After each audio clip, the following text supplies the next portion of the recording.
Pandangan Islam tentang kesetaraan gender dan kekerasan seksual. Islam mengajarkan bahwa laki-laki dan perempuan diciptakan berbeda, namun memiliki kedudukan yang sama di hadapan Allah. Dalam keluarga, laki-laki umumnya berperan sebagai pemimpin dan pencari nafkah, sementara perempuan berperan sebagai pendamping dan pengasuh. Meskipun demikian, penting untuk diingat bahwa keduanya memiliki hak dan kewajiban yang sama. Namun, realitas sosial seringkali menunjukkan adanya ketidaksetaraan gender, di mana perempuan seringkali mengalami diskriminasi dan tidak mendapatkan kesempatan yang sama dengan laki-laki. Kesetaraan gender dalam perspektif Islam. Gender merujuk pada hubungan antara laki-laki dan perempuan, anak laki-laki dan anak perempuan, dan bagaimana hubungan sosial dikonstruksikan. Dan peran gender terbagi menjadi peran produktif, peran reproduksi, serta peran sosial kemasyarakatan. Secara biologis terdapat perbedaan yang nyata antara manusia yang berjenis kelamin perempuan dan laki-laki. Namun, kebiasaan masyarakat menafsirkan bahwa perbedaan ini kemudian dijadikan seperangkat pandangan dan tuntunan sosial tentang kepantasan dalam berperilaku dan pada giliran hak-hak, sumber daya, dan kekuatan. Diskriminasi berdasarkan gender masih terjadi pada seluruh aspek yang kehidupan di seluruh dunia. Ini adalah fakta meskipun ada kemajuan yang cukup pesat dalam kesetaraan gender dewasa ini. Sebenarnya perbedaan peran wanita dan pria dalam keluarga tidaklah menjadi alasan untuk diskriminasi kedudukan. Peran yang berbeda justru seharusnya menjadikan wanita dan pria saling melengkapi, sesuai dengan Quran Surat Al-Hujarat ayat 13 sebagai berikut. Ya ayyuhan nasu inna khalaqnakum min dzakarin wa unsa وجعلناكم شعوبا وقبائل لتعارفوا إن أكرمكم عند الله أتقاكم إن الله عليم خبير.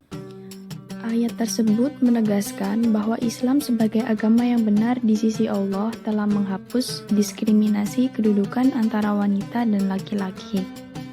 Islam memandang semua makhluk Allah yang memiliki akal sehat, baik laki-laki maupun perempuan, memiliki amanah sebagai hamba Allah dan khalifah Allah yang harus ditunaikan dengan sebaik-baiknya dan kelak dimintai pertanggungjawaban oleh Allah Subhanahu wa Ta'ala.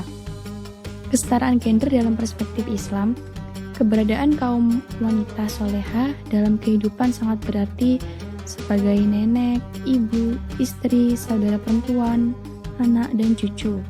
Karena hanya dari cerminan perilaku baik yang ditampilkan oleh wanita solehah akan berimbas pada kemaslahatan sebuah masyarakat. Maka Allah Subhanahu wa Ta'ala senantiasa menyeru kepada semua kaumnya, laki-laki dan perempuan, agar senantiasa berlomba-lomba dalam kebaikan dan juga beramar ma'ruf nahi munkar atau menyeru kepada kebaikan dan menjauhi kemunkaran. Al-Quran sebagai sumber hukum utama dalam ajaran Islam secara tegas menyatakan bahwa keberadaan wanita dan laki-laki sejajar. Jika ada tanggapan rendah terhadap kedudukan wanita dalam Islam, maka tanggapan tersebut sangat bertentangan dengan Al-Quran. Islam menghargai keberadaan wanita sebagaimana keberadaan laki-laki pada semua aspek kehidupan untuk senantiasa berma'ruf nahi munkar atau menyeru pada kebaikan dan menjauhi kemungkaran, kecuali beberapa hal yang secara khusus berlaku bagi kaum laki-laki maupun wanita. Sebagaimana Quran Surat Al-Ahzab ayat 35 sebagai berikut.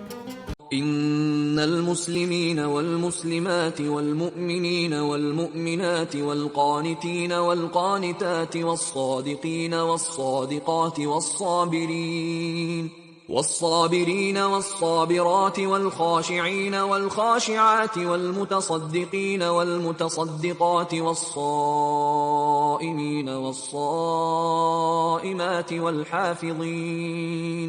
والحافظين فروجهم والحافظات والذاكرين الله كثيرا والذاكرات أعد الله لهم مغفرة وأجرا عظيما. Islam memandang wanita sebagai makhluk yang mulia, terhormat dan setara dengan laki-laki dalam tanggung jawab dan penghargaan. Wanita diakui memiliki akal, logika, dan pendapat yang bernilai tinggi. Dalam Islam tidak ada diskriminasi antara laki-laki dan wanita. Ganjaran diberikan berdasarkan amal masing-masing. Islam menghapus kezaliman terhadap wanita yang sebelumnya terjadi pada masa jahiliyah, seperti diskriminasi dan kekejaman, termasuk praktek mengubur bayi perempuan hidup-hidup. Syariat Islam mengembalikan hak-hak wanita dan menghargai mereka sebagai manusia yang setara. Wanita memiliki hak-hak yang harus dihargai, di antaranya yang pertama, hak untuk bekerja selama norma-norma agama dan etika tetap terpelihara dalam diri masing-masing individu. Yang kedua, hak dan kewajiban untuk menuntut ilmu, sebagaimana hadis Nabi Muhammad SAW, menuntut ilmu adalah kewajiban setiap muslim. Dan yang ketiga, hak untuk berkiprah dalam dunia politik, seperti memberikan pendapat saat bermusyawarah untuk menyelesaikan permasalahan umat, sebagaimana firman Allah dalam surat Asy-Syura ayat 38, menyuruh semua umat laki-laki dan perempuan agar bermusyawarah. Urusan mereka diputuskan dengan musyawarah antara mereka. Jika wanita muslimah diperbolehkan berkarir, maka haruslah dengan beberapa syarat dan ketentuan sebagai berikut. Yang pertama, pekerjaan tersebut memang disyariatkan dalam Islam, bukan pekerjaan haram atau membawa kepada perkara yang haram dalam Islam. Yang kedua, menjaga adab wanita muslimah saat bekerja di luar rumah, menjaga cara berpakaian, berjalan, berbicara, dan beraktivitas. Sejarah Islam menunjukkan banyak wanita Islam yang terlibat pada persoalan politik praktis, seperti Aisyah, istri Nabi Muhammad SAW, pernah memimpin langsung sebuah peperangan. Ummu Hani pernah memberikan jaminan keamanan kepada sebagai orang musyrik. Memberikan jaminan keamanan merupakan salah satu aspek bidang politik. Kekerasan seksual dalam perspektif Islam. Tindakan kekerasan seksual sering terjadi pada perempuan, akan tetapi tidak tertutup kemungkinan terjadi pada laki-laki. Dalam ajaran Islam, tindakan pelecehan dan kekerasan seksual tidak dibenarkan karena bertentangan dengan nilai kehormatan manusia dan telah keluar dari syariat. Islam juga memberikan hukuman bagi pelaku pelecehan dan kekerasan seksual. Al-Quran memberikan penjelasan bahwa hal-hal yang mendekati zina tidak diperbolehkan, apalagi sampai melakukan perbuatan pelecehan seksual terhadap perempuan. Dalam Permendikbud nomor 30 tahun 2021 mendefinisikan kekerasan seksual sebagai setiap perbuatan merendahkan, menghina, melecehkan, menyerang tubuh atau fungsi reproduksi seseorang karena ketimpangan relasi kuasa atau gender yang berakibat penderitaan psikis atau fisik yang termasuk mengganggu kesehatan reproduksi seseorang dan hilang kesempatan melaksanakan pendidikan tinggi dengan aman dan optimal. Kekerasan seksual dapat berbentuk fisik, psikis, verbal, dan digital. Terdapat beberapa macam kekerasan seksual, di antaranya yang pertama, menyampaikan ujaran, mendiskriminasi, atau melecehkan tampilan fisik, kondisi tubuh, atau identitas gender korban. Yang kedua, memperlihatkan alat kelaminnya dengan sengaja tanpa persetujuan korban. Dan yang ketiga, menyampaikan ucapan yang memuat rayuan, lelucon, atau isi ulan yang bernuansa seksual pada korban. Korban pelecehan seksual umumnya adalah perempuan dan anak-anak. Namun, menurut banyak laporan belakang, ternyata ada juga laki-laki yang menjadi korban pelecehan seksual. Baik itu dilakukan oleh perempuan maupun dilakukan oleh laki-laki lainnya.